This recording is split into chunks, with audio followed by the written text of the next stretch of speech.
Okay, we're live now. Thank you, Chair. Okay. Good morning, Councillor Chris McIntyre, Chair. Are you getting the audio? Yes, Chair. Yes, Chair, we can hear you. Thanks. Right, thank you. Councillor Chris McIntyre, Chair of Community and Culture and Communities. This is our first meeting for a while, so it's good to be getting back to work. I'd just like to say, although it's a virtual environment, the normal rules do apply. Questions should be made through the Chair, and so we'll flag them up and alert me. So, with that, with no further ado, we'll go to the agenda. Item 1, apologies for absence. Any apologies? Yes, Chair. We have apologies from Councillor Goodchild. Okay. Item 2, declaration of interests. Any declarations? Okay, moving on. Item 3, as I say, it's been a while, but can we all agree the minutes of the last meeting that was held on the 27th of February? Agreed. Okay, that's excellent. We have item 4, we have some guest speakers. We've got Jeff Field, Director of Environment and Commercial Services, and Richard Horniman, Director of Regeneration and Culture, and they will present an overview of the service areas. And what we're going to do, we'll leave questions till the end. So I don't know which one of you wants to start. I'm happy to go first if you want. Okay, go ahead then, thank you. If you bear with me, Richard, I'll start sharing the content of the presentation. Yeah, no problem.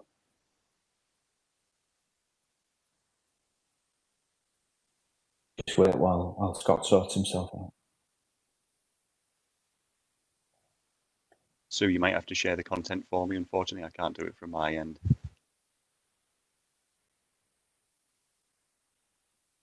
Or if you pass me the presenter role. I don't think I've got Richard's presentation. Do you want me to try and do it, Scott? I can't. No, one moment. Yes, please, Richard. No, it'd be easier. So, sorry.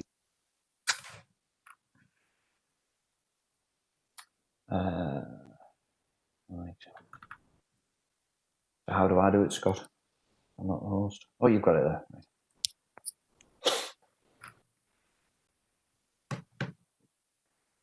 That's the one. Right, so I thought it would just be useful to go through a brief overview of the service so that you know the scope of the service that comes under my remit. If you can flick to the next one, please, Scott.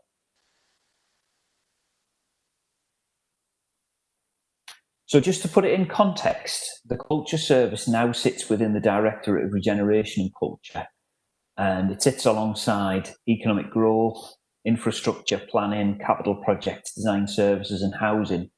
So those are the kind of services that it's now working more closely with. And obviously that gives us some opportunities that haven't necessarily been there in the past. Next one, please, Scott.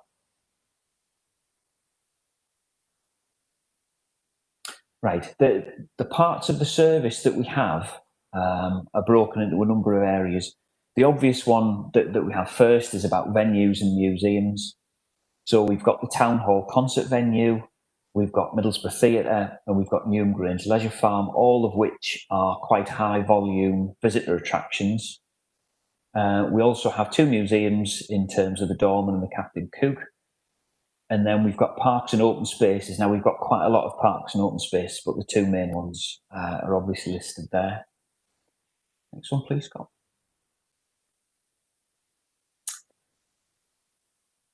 We also do a number of events each year. We've got an events budget, and that tends to cover a programme of Orange Pip events, which we hold on Baker Bedford Street and in Centre Square. We do a lot of stuff at Christmas, particularly things like the light switch on and the reindeer parade.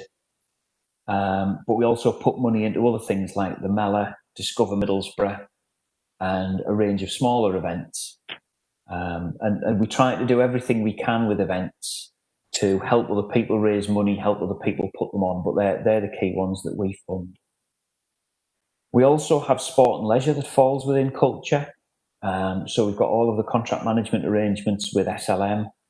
fall into that area. So we've obviously got quite a lot going on with them at the moment, given what's happening. But we also manage some of the playing field provision and make sure that some of the sports facilities that are required in the town are put in place.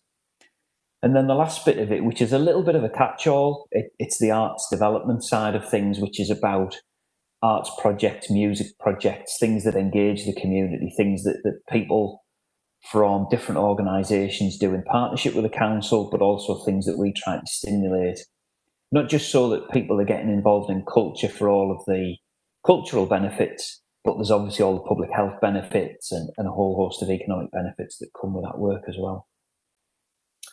Next one, please, Scott. So that was our business as usual, and our priorities this year were all going to be around things like how do we get the town hall as productive as possible, how do we get the best programme we can in the theatre, how do we get the best programme of events. But COVID-19's come along and blown a very big hole in the middle of all of that. And I think out of all of the areas that I cover, culture's the area where it's had the biggest impact because everything's just stopped. So we've had to close the town hall, we've had to close the theatre, and we've had a bit of an issue with the programme for both of those in that you tend to book activities in 6 months in advance. So where we've got national tours that are performing in the town hall in September, for example, now we know they're not going to go ahead because social distancing will still be in place to some degree, which makes them uneconomical for the performer to do it. But the performer won't cancel the event because they'll have to pay a cancellation fee. We can't cancel the event because we'd have to pay a cancellation fee if we cancel it. So we've had to play this game where it's almost waiting for people to pull their entire tour. So there's still odd bits that are in the programme over the next few months, but we know for a fact that they won't take place, not the big event. We're looking at getting some activity back in the town hall and the theatre, but it'll be small scale stuff. It'll be very spread out. It'll not be commercial stuff particularly. And because there's no certainty around the dates when all of this will end, it's very difficult to programme anything for 6 months ahead. So everything we're doing now has additional clauses within it where, you know, if the government say it can't happen, we're all covered for that kind of stuff. We've also had all of our other venues, so the museums, the farm and everything else closed between March and July. We've started reopening some of those. The farm's open now and is fully booked every day. But it's fully booked on about 350 a day, whereas at this time of year we might be expecting 2,000 people a day. But obviously we're having to sell tickets, we're having to spread people out, we're having to reduce the capacity for that. I think the museum, the Dorman's due to open, I think it's next week, might be later this week. And we're trying to open the other venues as and when we can. The events programme has just been cancelled completely. We've taken everything out of the diary for that, and we've not committed any money to doing any of those things. We are still, however, starting to look at, can we hold some sort of outdoor event, potentially in September, whether it's an orange pip or something else, if we spread everything out enough. And to be honest, it's a bit of a juggling act because there's guidance out there for what you can and can't do. But you also have to bear in mind what people will be prepared to do, because people are still very nervous about coming into town. People are still very nervous about being in a crowd, even a socially distanced one. So we're looking at that at the minute, but it's difficult. So anything that we want to try and programme in for next year, there's almost a kind of sliding scale of certainty. So, you know, if we're talking 12 months from now, we're reasonably sure that we'll be able to put things on.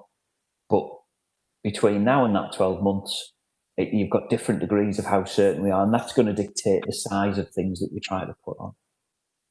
Next one, please, Scott.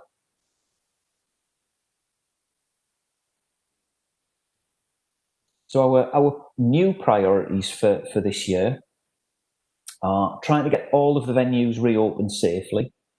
Now, if you look at the town hall as an example, the building itself is open, but actually holding a big event, a concert, a live performance is just impossible at the moment.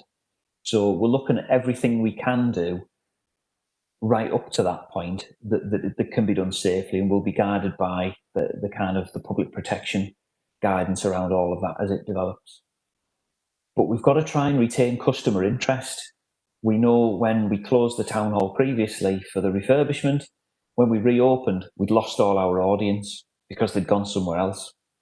So we're trying everything we can to keep customers interested and involved by putting on online things, by making sure that if we can get small events, that we can get those live streamed, and just trying to do as much as possible to keep customers engaged. Got a big grey box on the screen now. We get rid of that. There we go. As I say, we're looking at a late summer event if we can, but it's always going to be a question mark over it until we get some degree of relaxation of social distancing. Big issue for us that was a priority this year anyway, and certainly will continue to be, is the future management of the town hall. I think it's fair to say that when the town hall reopened, it wasn't successful. The staff that were brought in to do that weren't able to get the level of business through the door that was achieved previously, therefore it's been running at a loss. Now we've reviewed all of the options for that, and those staff have moved on. So we've got a greater scope of things we can do. And one of the things that we've tried is we've entered into a partnership with the Sage in Gateshead. So we've been in a partnership with them probably for about 4 or 5 months now, where they are helping us with our programming, they're helping us with our marketing, they're helping us with arranging the town hall as a venue. And that was going really well, and is still going really well in the background. But obviously, a lot of the stuff that they'd helped us bring in, we've had to cancel. So I still think that once we did that as a 6-month trial, and I think we'll probably end up extending that and having a partnership with the Sage in some format. But until the venue's up and running and open again, it's difficult to say what that will look like. In terms of the relationship between the town hall and the theatre, we think they need to be programmed more closely together. They need to be marketed more closely together. And one of the things we're noticing over the past couple of weeks is because we've started selling tickets for the farm and the museum and other things through the same ticketing system that the town hall uses, we're getting a lot of people who are going on to book one thing and are going on to look at the other venues as well, which wasn't something that happened particularly before. So it's complicated at the moment, obviously, because we can't really program much, but that's an area that we want to develop. We've obviously got to put Christmas events on, but at the moment we have to have 2 plans. One is for assuming that social distancing is still in place. We would normally have 10,000 people turn up to the light switch on. That's just not practical if social distance is in place, and people won't want to be there if that's still the case. But equally, those criteria might get relaxed one day, so we have to plan for both eventualities. So we're planning a Christmas programme that supports the town centre and supports the retailers and the food and drink places, but we might have to have 2 versions of that on the boil all the time. We're also looking at investing in the following year's events programme, because we were at a stage where we were looking to expand our events programme this year. Obviously, we've not been able to do that because we can't hold any. So it's given us more time to look at next year's events programme and get a bit more creative about how we do some of those things. Next one, Scott. And that's it. That's kind of where we are. As I say, business as usual's been completely wiped off the agenda for this year, and it's been very much around what can we keep ticking over, what can we develop for next year, and what can we try and develop to put in place quickly if things start to relax a bit. So obviously happy to take any questions from there. Thanks very much for your presentation. It's given us a great update on where we are at the moment. So yeah, I'll open it up to anyone who would like to ask a question, please. Councillor Lewis has a question, please, Chair. Okay, Councillor Lewis. Thank you, Chair. Good morning, Richard. It's good to hear that some of the events are going to be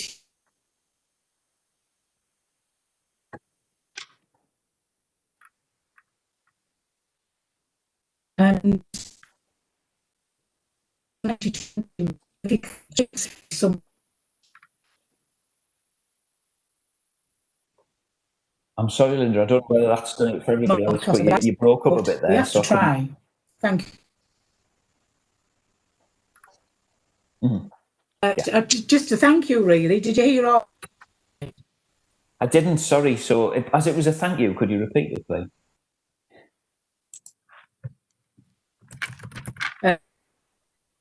Okay. Any more questions? Councillor Thompson. Councillor Thompson.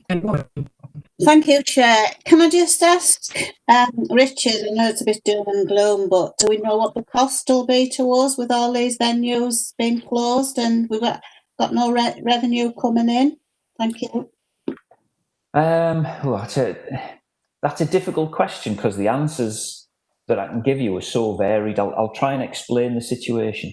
Because we've not got the town hall fully open, there's a number of posts that we've held vacant. We also get funding from the Arts Council each year to help the venue expand its programme. Now, those things, to some extent, are masking the problem because we're not having to spend that money on staffing and events within the building. So in terms of the cost of things like the town hall and the theatre, there is a cost. It's not a huge one at the moment because there's what we're gaining in funding coming in to help us tick over. We're not losing that by having to spend it on additional staff, additional security for evening events and stock and all of that kind of stuff. So it's not causing a financial problem having those venues shut. And because on things like the events programme, we would normally spend a lot of money and only get some of it back. So again, not spending that is helping us out. So overall, the culture budget is not too bad. The one that is the issue, I guess, is Newham Grange Leisure Farm, because we had quite high aspirations for that this year in terms of income. And obviously, we're only going to be able to recover a fraction of that. So some of that will inevitably be covered by the government grants that we're getting to cover COVID costs and loss of income. But overall, the picture's not too bad for culture, to be honest. That's good. That's reassuring to know. Thank you for that, Richard. Councillor Arundale. Councillor Arundale, go ahead, please. Right, thank you, Chair.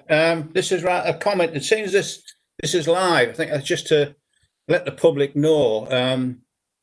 Remembrance Sunday this year, it's all sort of up in the air at the moment, as I'm sure Richard will agree.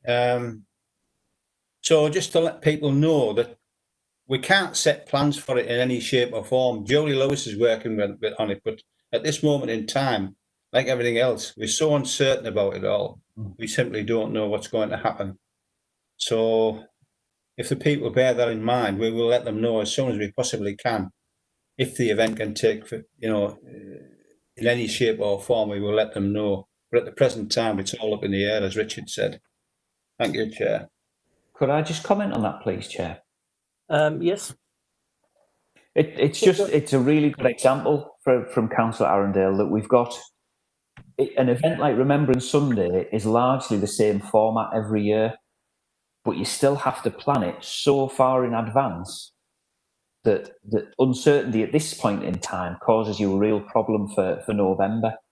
And it's the same for all of the events that we've got, that all these restrictions might get relaxed, but you've then got to catch up on all of that planning that you would have done had you had the certainty that it was going to be on, and booking people and booking different things. So it's just to kind of get across that if all of this magically disappears and all of the restrictions are relaxed, there's still a big lead-in time before you can start to do stuff safely and properly. Councillor Saunders has a question, Chair. Go ahead, Councillor Saunders. Thanks, Chair. Yeah, I've got a couple, but I'll take my turn. But the first one, Richard, is obviously my concern with, you mentioned the orange pip, probably not, maybe it's not going ahead. What help is the council given to the small venue, you know, the Bedford and Baker Street, the pubs and the restaurant? What sort of help? Because, I mean, they are little small venues. They can't get vending even under normal circumstances. I'm just wondering what sort of help that the council can give them. Well, as with a lot of these things, there's quite a mixed picture, because when we hold Orange Pip in Baker Bedford Street, some of the businesses are really happy and thrive on it. Some of them are really unhappy. So the times that we've moved Orange Pip over to Centre Square, we get a mixture of complaints that it's moved and it's therefore not helping their businesses. But equally, we get a lot of people saying, thank heavens it's moved over there where it should be. But it's the same with the support that we're trying to provide them now. We're trying to do as much as we can to help them trade externally. So out on the street, there's government legislation just come out to enable us to do that. But again, you've got a mixture of, some of the businesses will take advantage of that and will be able to boost their income through that. But you've also got other businesses on Baker and Bedford Street who are absolutely dead against it. And it's the same with the stuff we've done with them on kind of cutting the traffic going through there and taking the parking bays out. Again, some of them are all for it, some of them are dead against it, and it's pretty much split down the middle. So the only stuff we can do really to support them at the moment is help promote the fact that they're there and they're open, and then try and make sure their trading conditions are as good as possible. So if they can trade outside, helping them to do that within the confines of the new government rules. Chair, I don't know whether anybody else has got questions. Can I ask another question, please? Yeah. Yes, certainly, Councillor Saunders. Yeah, you just mentioned a while ago about the artists. They can't cancel the town hall, the venue at the town hall, for cancellation fees, and the same goes for Middlesbrough Council. You know, if they cancel, they pay cancellation fees. Who do these cancellation fees go to? I suppose it works in the same way as it. If you book in somewhere, you'll pay a deposit, and if you don't then have the event, you've lost your deposit. It's just a similar situation to that. Now, I think if we're in a situation where it's very, very heavily weighted towards the artists. So if you're a national performer, we tend to get a lot of the top comedians in Middlesbrough. So if they've got a national tour, if they cancel the tour, that's better for us than us cancelling the event on them, because it means they've suddenly got a hole in their tour. They've got all their publicity's gone out with it in that they now have to cancel. So it's it's a little bit, it gets messy, but it's far worse for us to cancel on them than it is for them to cancel on us. So at this stage, we're trying to get certainty from everybody who's booked in about, look, you and I know this is not going to go ahead. Are you going to be cancelling it? Because we don't want to be the ones saying the building's not available. Okay, can I just ask one more question, Chris and Chair, and then... Okay, Councillor Saunders. If you don't mind, it's just lastly, you mentioned the partnership with the Sage, with the town hall. Am I taking that? Is the Sage managing the town hall at all, or is management taking over the town hall, or just helping us? Helping us. What we have is the senior team at the Sage are guiding our senior team at the town hall. So, for example, we haven't appointed a permanent town hall manager that would have had commercial expertise and all these different things. We've brought the Sage people in to work with our existing staff who have a lot of those skills to provide the framework for them to operate in. So they're doing things like they're making sure that our marketing is right, but they're not doing all of it for us. They're helping us to get it right ourselves. The big thing that they've brought, though, is there is if you get a tour that's going on nationally, There's usually odd dates that are not filled or things that drop out of the calendar. The Sage are in a very good place to pick those up for Middlesbrough, whereas we aren't big enough to have those relationships with all of the different promoters around the country, whereas the Sage are. So the Sage have helped us fill the programme, unfortunately, that we're now having to cancel lots of, but they've helped us fill that programme a lot more quickly and with better acts than we would have got ourselves. So it's them helping us to get them by giving us the leads and working with us on that sense. We did consider a full kind of bringing them in to manage the venue completely. And it's just going back to that thing about you then become the little brother of the Sage, and you're completely dependent upon them, and that might be an option in the future, but it seems to be working okay with that kind of management oversight and supporting role. Thanks, Richard. Thanks. Councillor Thompson, you have a question? Thank you. Can I just have some clarification from Richard? You know, when you talked about the town hall reopening, do we know when that's going to start to open again? And is it going to be opening up as it was before? Are we going to have a cafe in there? A cafe? Are we going to have exhibitions in there? Are we going to have artists in there? So is it going to be the same format when it opens, or will it be totally different? Thank you, Chair. I think inevitably it's going to be a phased reopening back to what it was. The cafe, there's a bit of an issue with the cafe in that the current operators are no longer going to be operating it, but we are bringing that back in-house and working with people from there. So we'll have a bit more freedom to open the cafe than we would have done if it was an external operator. We've agreed with the Ministry of Justice that they can use part of the building for a period of time between now and December and potentially longer to help them with some of their capacity issues. And it looks like we'll be trying to get the cafe reopened for broadly the same time that they're coming in, because we know there'll then be a footfall through the building every day. But with all of that going on, the building itself will just gradually reopen over the next, and it could be 6 months, to be honest. Building up, we are looking at whether we can have very small comedy gigs in the crypt in September. At the moment, that seems to fit with the guidelines, but again, they could change. But you're looking at having maybe 100 people in the crypt instead of the usual 300. So we'll have gradual reopening of things like that. But realistically, I think you're going to be into 2021 before you can say, oh, the town hall's fully open as it was. But the plan is to get it fully back open as it was.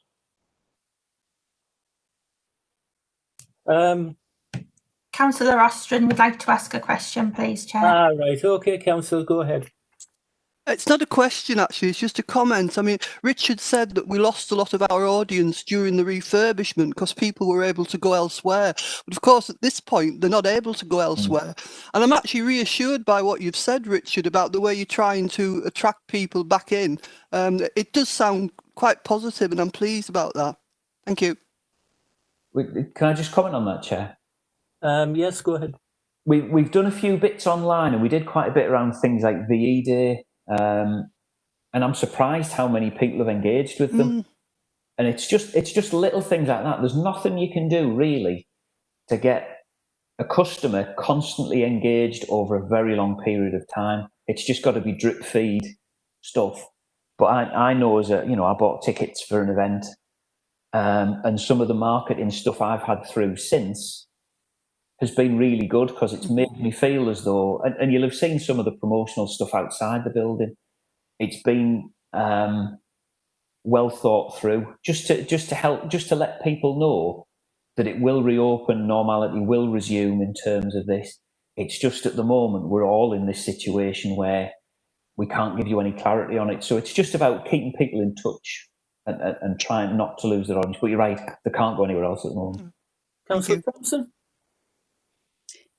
Thank you, Chair. Can I just ask Richard, what plans have you got for Christmas? I know you said the Christmas events are cancelled, that they're not going ahead. I'm assuming we're going to get the Christmas tree and the Christmas lights back up, but and I know we had the snowmen last year, so I don't know if you've got anything in the pipeline.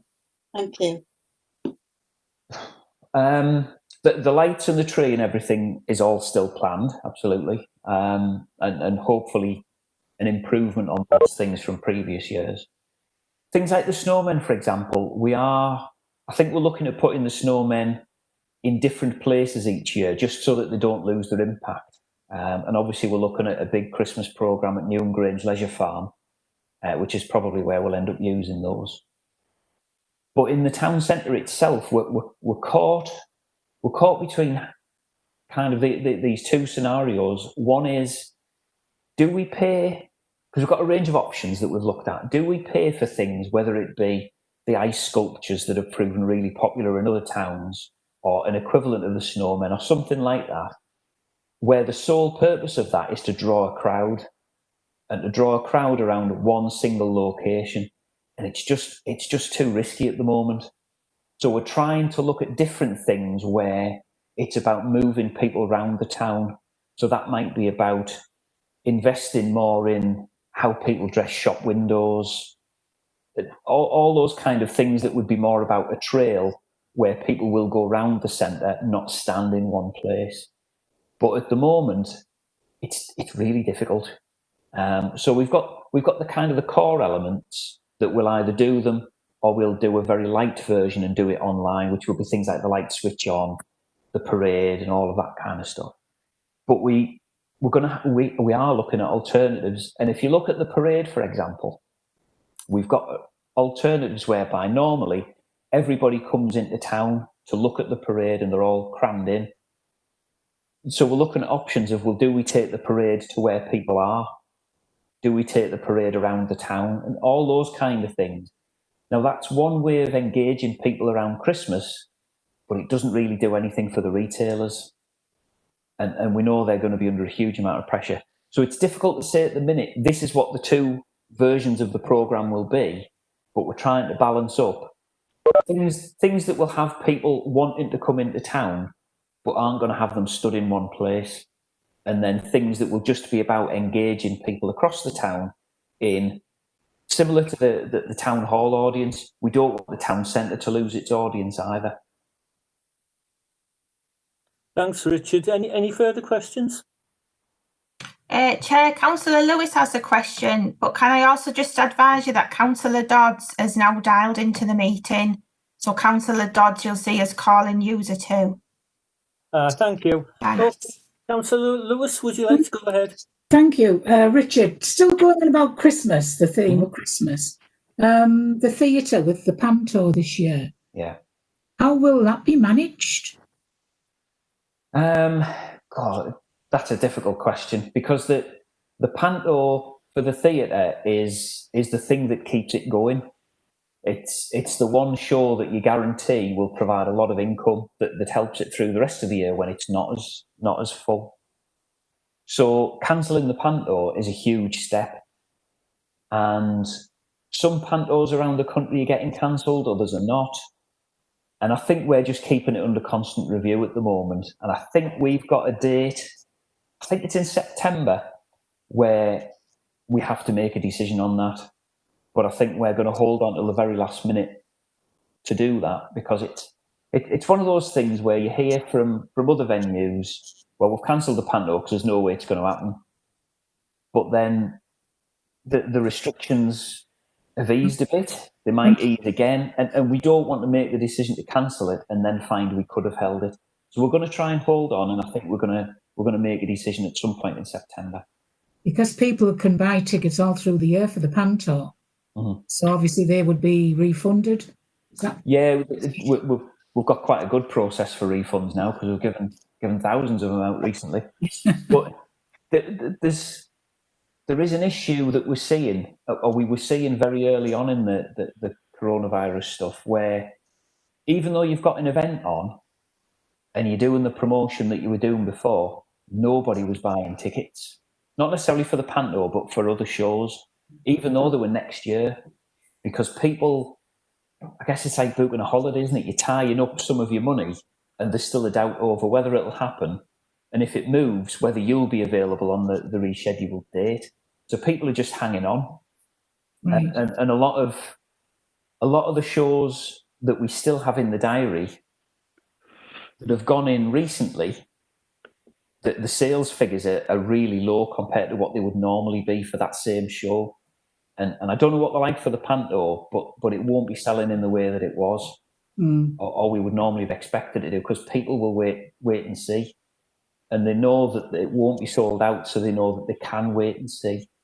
So it's a wait and see for everybody on the Panto, and I think September's the kind of cut-off date for us as we're either doing it or not. Right. Okay, Richard. Thank you.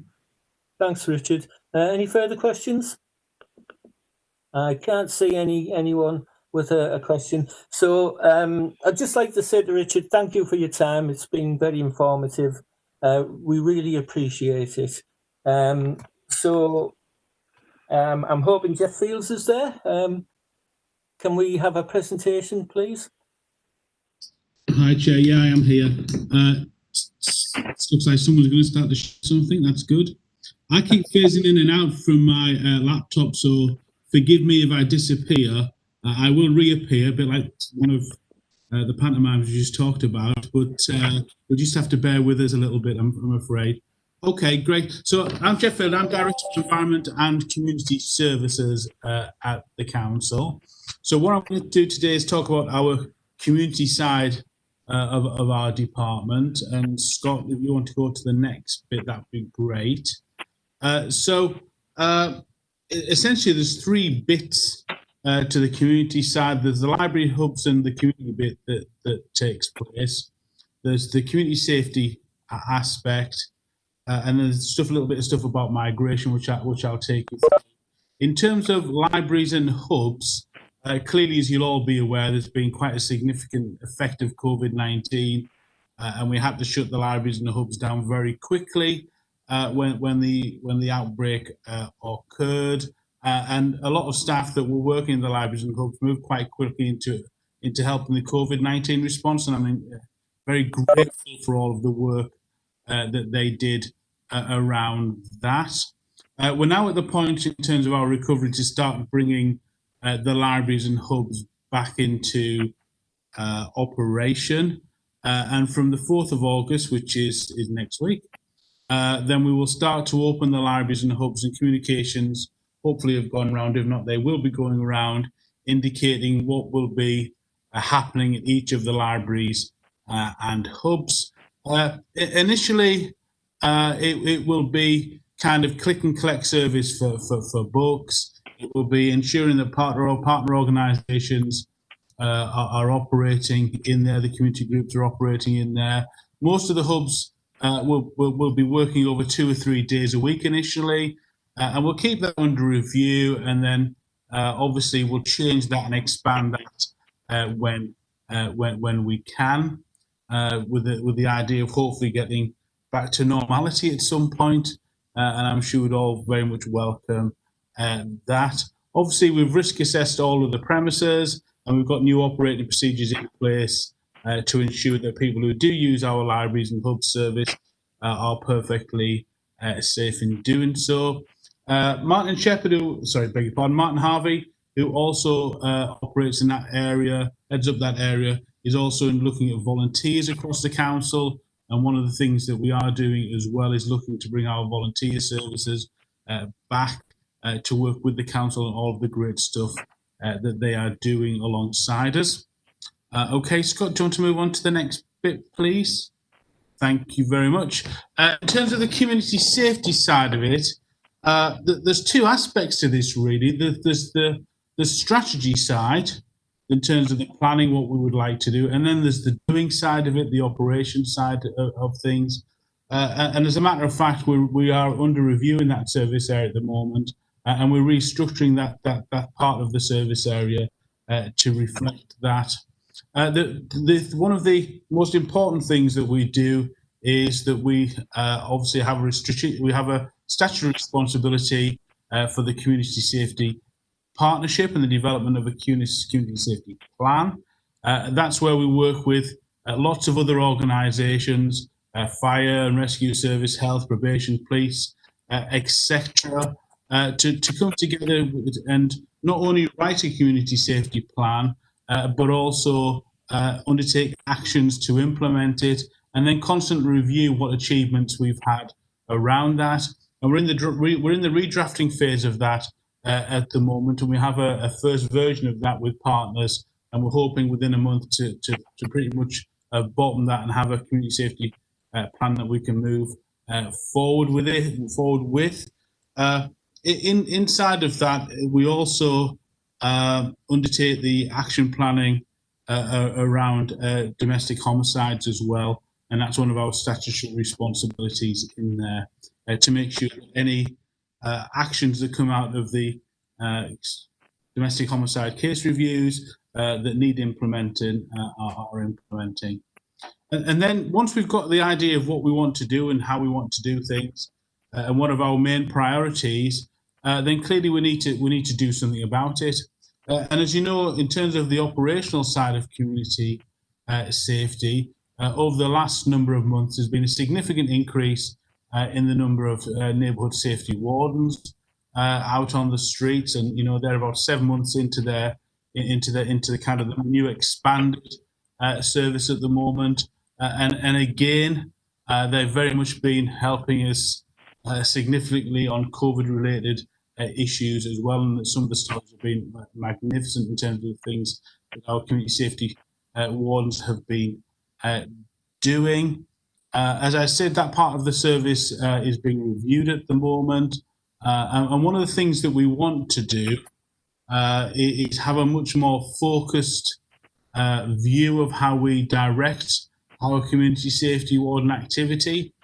So we are looking to bring in, working with partners, a much more task and coordination type system, which formerly was called AIM. For those of you who might remember it, that's what we are looking to bring back. And again, that's where a lot of the time we'll sit around with the partners that we've mentioned above, and we will look for hotspots and issues of concern across Middlesbrough, and we'll be able to task and coordinate all of our resources, so there'll be decision makers at that meeting to try and resolve some of the issues that we've got. But the neighbourhood safety wardens, let's say that the expansion of them in terms of their numbers is will be hugely important in terms of us driving down crime, antisocial behaviour, and raising the kind of environmental and community standards that we have across the town. Part of that as well is CCTV coverage, clearly very important and a great aid in terms of antisocial behaviour and criminal activity. And that obviously operates out of the bus station at the moment, and working closely with police in that area. And we also look at community cohesion. And I have to say, one of my roles over the last number of months is working with the LRF, the Local Resilience Forum, is helping to think through death management, an awful thing that we need to think about. But it's one of these things that our partners across Middlesbrough have really helped us with. So people like Shada Khan were working with the faith groups, for example, to help us think through how that process needed to work over the COVID initial COVID period, and we've done all sorts of processes and things around how we might manage that. And I think that's a real strength, to be honest with you, in Middlesbrough. That we do have this kind of diverse network of peoples that leads to a very dynamic place to live in, and I think going forward is something that we can really harness to try and develop that better future in terms of community safety for the town. So that's an important and exciting, I think, aspect of the work that we do. Okay, Scott, can we move on to the next one, please? Another part of how we're trying to improve Middlesbrough is looking at locality working, and this is a new way of working for us in Middlesbrough, in which what we, instead of being centralised in places like the Civic Centre, for example, will actually be working and based in communities. And the initial phase is at Newport and North Ormsby, but obviously we'll learn for any success that we have there and look at that to see how we do kind of town-wide.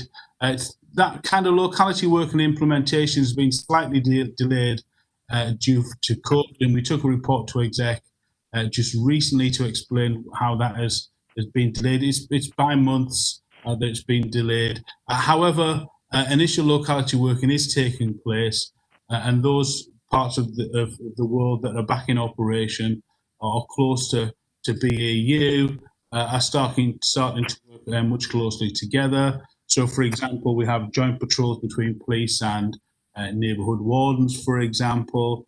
We're getting much more better close relationship between neighbourhood managers and our area care managers and our area care staff. And the idea of locality working is really that, again, we focus on the problems of particular locations and collectively resolve those, not only with council resources, but also with the aid of partners as well. So there will be co-location of police and neighbourhood wardens, for example.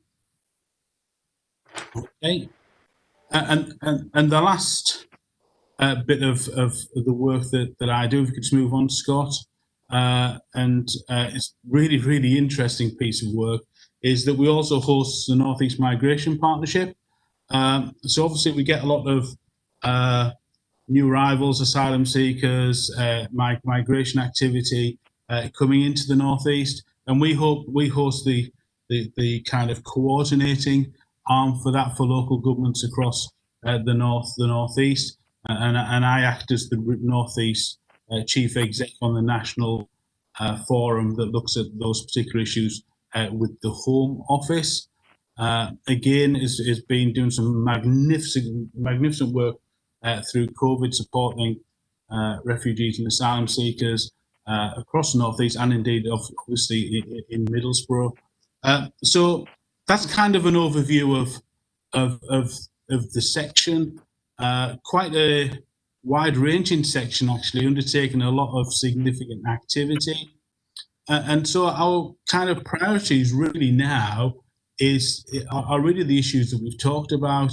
It's getting the libraries and hubs back into operation and doing the magnificent work that they do. It's ensuring that the community safety partnerships, policies and procedures and ambitions are set. It's going through reviewing the community safety side of the business, ensuring that that's structured correctly and is being as productive and as successful as it can be. We will be continuing to push for the implementation of our locality working plans, and we should see some significant movement of that over the next few months. As I say, that's been slightly delayed due to COVID. And then in terms of the kind of our migration, we'll continue with the successful work that we're doing on that. And if you move to the next one, Scott, that hopefully should say, any questions?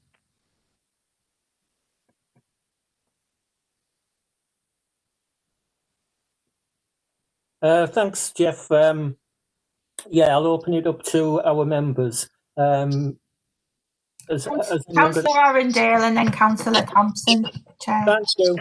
Councillor Arundale, go ahead, please. Thank you, Chair. Jeff, regards the North East Partnership, Migration Partnership, how are we aiming to get a more even distribution of refugees and asylum seekers across the North? At one time, we were the only town in the country that breached the government guidelines as regards ratios. This was raised with Richard Horniman quite some years ago. You know, are we moving towards a more even distribution, or are Middlesbrough going to continue to get more than, say, Durham or whatever? So in terms of the numbers that we're getting, Councillor, they are lower than they were. And that's on the back of the work that has been done in terms of ensuring that other local authorities, not only in the North East, I have to say, but there's a national plan in terms of dispersal to ensure that more places across the country assist and help and a part of the scheme to look at new arrivals. So yes, it's lower than it was. Yes, that work has been successful in terms of bringing numbers down. Yes, more people are involved, but there is a national plan to make sure that that goes forward. Thank you. Thanks. Councillor Thompson, you have a question? Thanks, Chair. I'm just really pleased to read this morning that Barry Cottinger, the PCC, has managed to secure some funding to produce some alligators and some CCTV at Newport. Thank you, Chair. Thanks very much for that comment. Any further questions? Okay, I think we're out of questions. Once again, I would like to thank Jeff for his valuable input, and also Richard. If you need to leave the meeting, by all means do so, and we'll move on to the next item, which is item 5, setting the Scrutiny Work Programme 2021. Basically, we need two topics. Hopefully you've got your papers and there are some suggestions on there, but of course you can come up with your own suggestion. So I'd like to open it up to all members. Can we have some input as to what work area we should be doing? Councillor Lewis.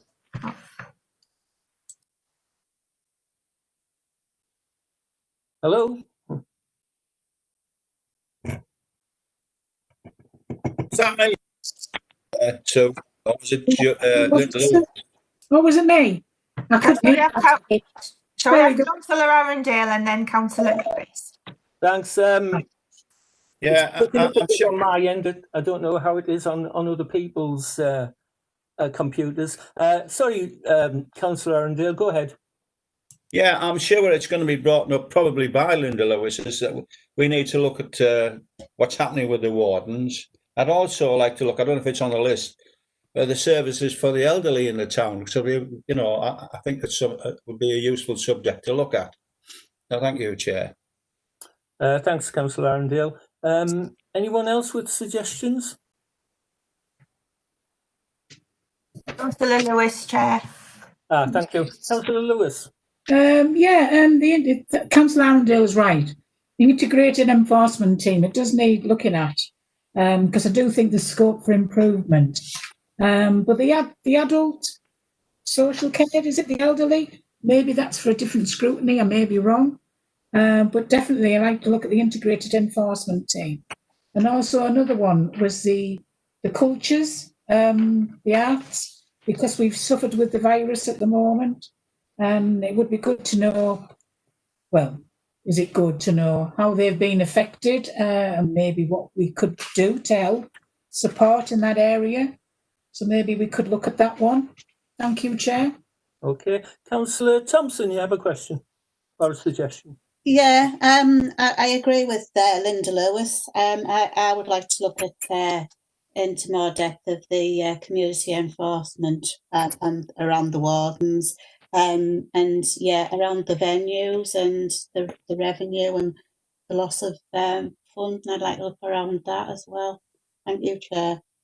Thanks, Councillor Thompson. Yeah, I'll just add my comments. I think the enforcement team is a good one to look at, especially now that they've increased their numbers.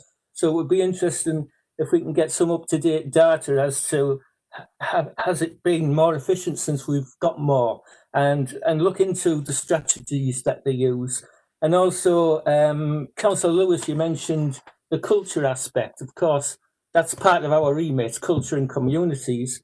And I think it has been sort of not avoided, but missed out for quite a while. So I think that would be a good one to look at as well. So what should we do? A show of hands? Who would like to agree to scrutinise the enforcement team? I'll take that as a majority. Okay, thank you. And looking at culture aspects. Yeah, I think that's a majority as well. Can I come in there, Chair? Sorry. Yes.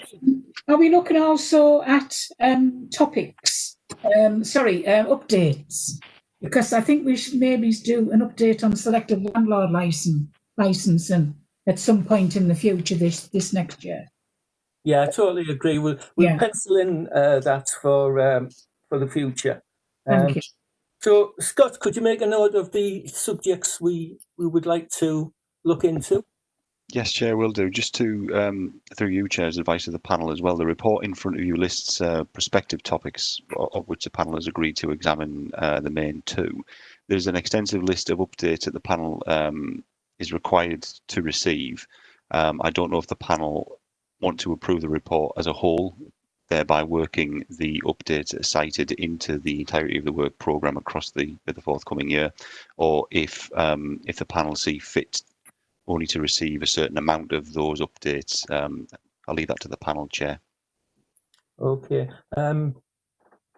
So what do we think then? Which way should we go with this?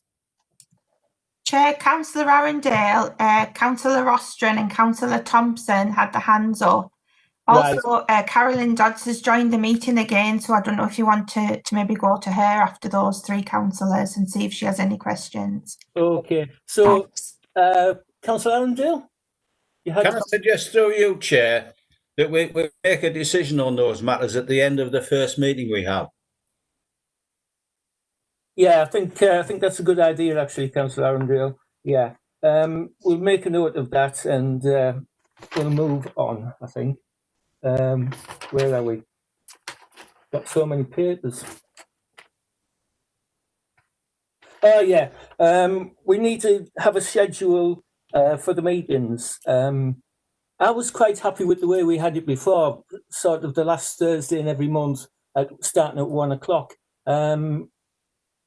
Shall we have a show of hands first to see if that's acceptable? Chair, just to interject at this point, my apologies through you, just as a note of amendment on the report in front of the panel, that the entry citing Thursday the 11th of November 2020 should read Thursday the 12th of November. The 11th of November is a Wednesday. My apologies for that, Chair. Yeah, cheers, Scott. Cheers. Okay. So are we happy to say after the 12th of November, sort of the last Thursday in every month, 1 o'clock start? The point of clarity there, Chair, the date start on the 10th of September. So Thursday the 10th of September, right the way through to the 15th of April, every Thursday. Okay. Okay. So are we all happy with that? Okay, thank you. So let's sorted that one out.